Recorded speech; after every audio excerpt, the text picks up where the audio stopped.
السلام علیکم پیارے بھائیوں بیٹوں دوستوں، یہ ہے اللہ تعالیٰ کی تخلیق کی قلم جسے علم سمجھا ہی نہیں جا رہا۔ یہ اللہ کی لکھی ہوئی حقیقت کی قلم دنیا کے ہر کونے میں، ہر ملک میں، ہر جگہ آپ کو ملے گی۔ انسان سے لے کر چونٹی تک یہ ساری مخلوق، سارے پودے، سارے پھول ہر جگہ اللہ تعالیٰ اگا رہا ہے۔ یہ اللہ کی ذمہ داری ہے اس کتاب کو لکھنا، دکھانا۔ انسان نے صرف سمجھنا ہے، پرسکون رہنا ہے۔ تو جب سے یہ انسان اس قلم سے دور ہوا ہے، اس نے اپنے پاپڑ بیچنے شروع کیے ہیں۔ یعنی انسان کو ٹینشن فری اللہ تعالیٰ نے دنیا میں پیدا کیا ہے۔ جب پہلا انسان دنیا میں آیا، اس کو کوئی اپنے مصنوعی چیز لینے کی ضرورت ہی نہیں ہے۔ اللہ تعالیٰ اس کی زندگی کے سارے انتظام کیے ہوئے ہیں۔ یہ زمین دھرتی کو حکم ہے کہ یہ اللہ تعالیٰ نے جو کتاب بنائی ہے اس کو اگائے۔ جو اس دنیا سے باہر آسمانوں میں جو نظام ہے، اس کے اندر چھوٹے لیول پہ اللہ تعالیٰ ہر چیز کو دوبارہ دکھا رہا ہے، ہر چیز کو دکھا رہا ہے۔ زمین اگا رہی ہے اور انسان نے اسے کھانا پینا رہنا بھی تھا، اور اس کے اندر علم بھی تھا۔ ڈبل نظام ہے یہ۔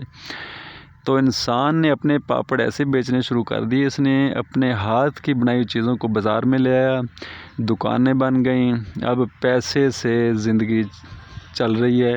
جس کے پاس پیسہ نہیں ہے وہ بے چین ہے، بے قرار ہے، وہ مفلس ہے، اس کو زندگی گزارنا بہت مشکل ہے۔ تو جو اللہ کا نظام ہے اس میں کوئی پیسے کی ضرورت نہیں ہے، کوئی کسی انسان کے غلامی کی ضرورت نہیں ہے۔ انسان کی زندگی کے سارے انتظامات اللہ تعالیٰ نے دنیا میں کیے تھے۔ یہ ساری تخلیق، روحانیت، اصل جو اللہ تعالیٰ نے اصل جو چیز تخلیق کی ہے اس کی طرف انسان لوٹتا تو اسے ہر چیز میسر ہے۔ اس نے صرف آنکھوں سے یہ اشارے پڑھنے تھے، آنکھوں سے یہ چیزیں دیکھ کر، اور انہی چیزوں کو پیٹ کے اندر کھانا تھا، کچھ کو چھوڑنا تھا، کچھ کی آوازیں سن کر حقیقت اور معرفت حق کی طرف جانا تھا، کچھ کی آوازیں سن کر باطل سے نفرت کرنی تھی۔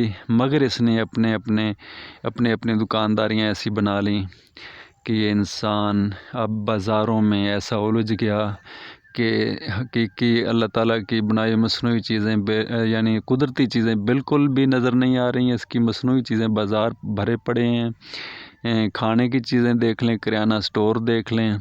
انسان کی زندگی مصنوعی چیزوں سے اس نے جوڑ دی، اور جب یہ مصنوعی چیزیں بنائے گا تو اصل اس کا ٹائم ضائع ہوگا، جب بیچے گا ٹائم ضائع ہوگا، جب مشینری بنائے گا ٹائم ضائع ہوگا، جب یہ اپنے ہاتھ کو یعنی وہ سمجھ رہا ہے کہ میں اپنے انداز سے زندگی گزاروں تو اس کا ٹائم بھی ضائع ہو رہا ہے، اور علم سے بھی دور چلا جا رہا ہے دن بدن۔ اس کو کچھ حاصل بھی نہیں ہو رہا۔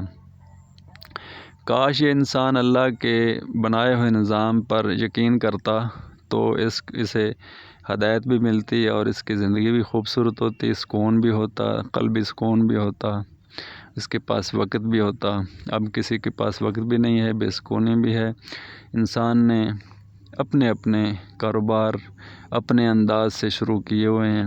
اللہ کا جو کارخانہ ہے اس سے دوری ہے۔ یہ وہ کتاب ہے جو اللہ نے آدم علیہ السلام سے لے کر قیامت تک جاری کی ہوئی ہے۔ ہر نبی نے اسی کتاب کو پڑھا ہے، اسی کتاب کو سمجھایا ہے۔ تو لوگوں نے بھی اسی کتاب کے سوال کیے ہیں۔ قرآن پاک میں آتا ہے کہ کسی قوم نے صالح علیہ السلام سے یعنی اونٹنی کے بارے میں سوال کیا کہ ہم اس کتاب کو پھر مانیں گے تب ہماری آنکھوں کے سامنے یہ پہاڑ سے گابن اونٹنی جب نکلے گی، حاملہ اونٹنی، تو پھر ہم یقین کر لیں گے کہ آپ کی یہ تخلیقی جو آپ بتاتے ہیں اہل بیت کا نظام برحق ہے۔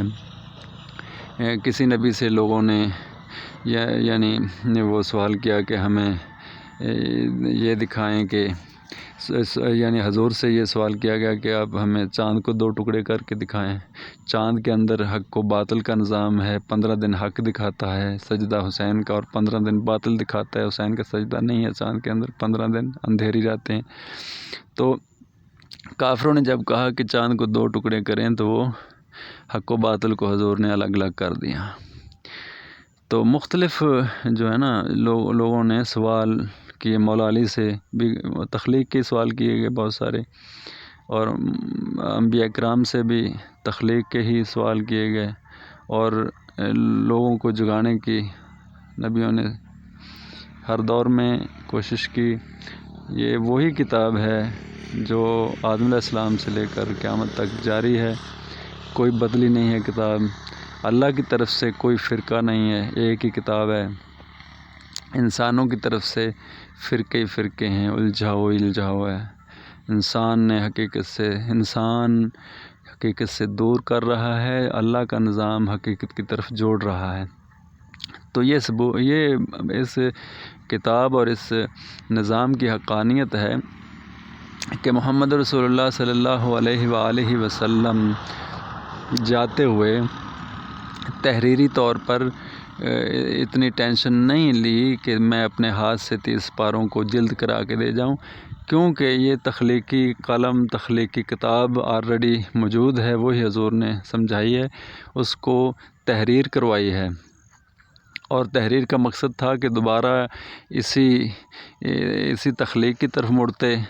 جیسے اس بندے سے زیادہ بیوقوف کون ہو سکتا ہے جو میڈیکل یعنی ڈاکٹر جس کو نسخہ لکھ کر دے، اس کو نوٹ بک پر وہ دوائی لکھ کر دے، یا حکیم اس کو 50 سٹور کے لیے معدے کی دوائی لکھ کر دے، یا نان بائی یا کوک کسی کو یعنی دیگ کا سامان لکھ کر دے، تو وہ میڈیکل سٹور، 50 سٹور اور کریانہ سٹور پر جانے کے بجائے اسی نوٹ بک کو، اسی پرچی کو، اسی وہ تحریر کی ہوئی ان چیزوں کو حفظ کرنا شروع کر دے۔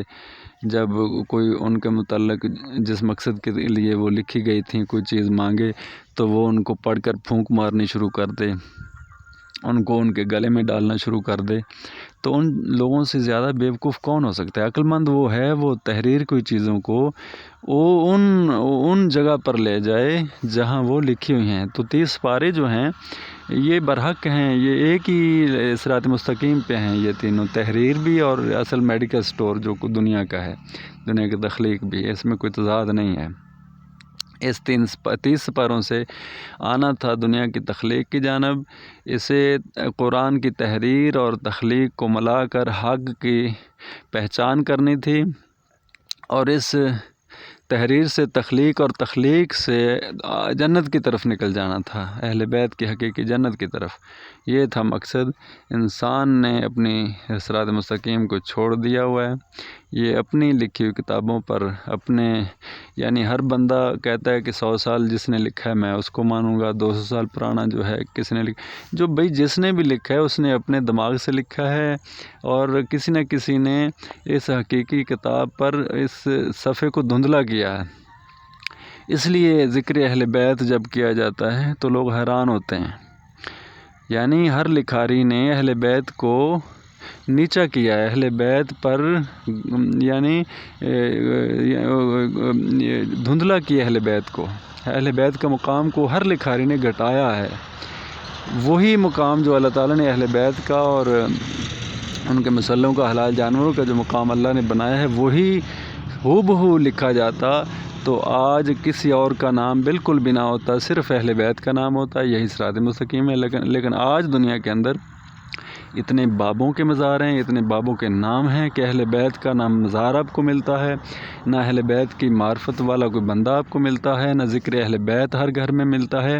ہر گھر میں بابوں کی تصاویر، بابوں کی تعویذ، بابوں کے دم، بابوں کے دربار ہر گاؤں میں آپ کو نظر آئیں گے، اور ہر بندہ اہل بیت کو دھندلا کرتا گیا ہے، حتیٰ کہ اہل بیت کی محبت تخلیق سے جب ہم ثابت کرتے ہیں، تخلیق اہل بیت ہی بتاتی ہے، ہر پھول، ہر کری، ہر فروٹ، ہر سبزی، ہر حلال جانور اہل بیت کی محبت لے کر دنیا کی ہر کونے میں تخلیق کو لیے ہوئے ہر موسم میں وہ اپنی ڈیوٹی دے رہا ہے۔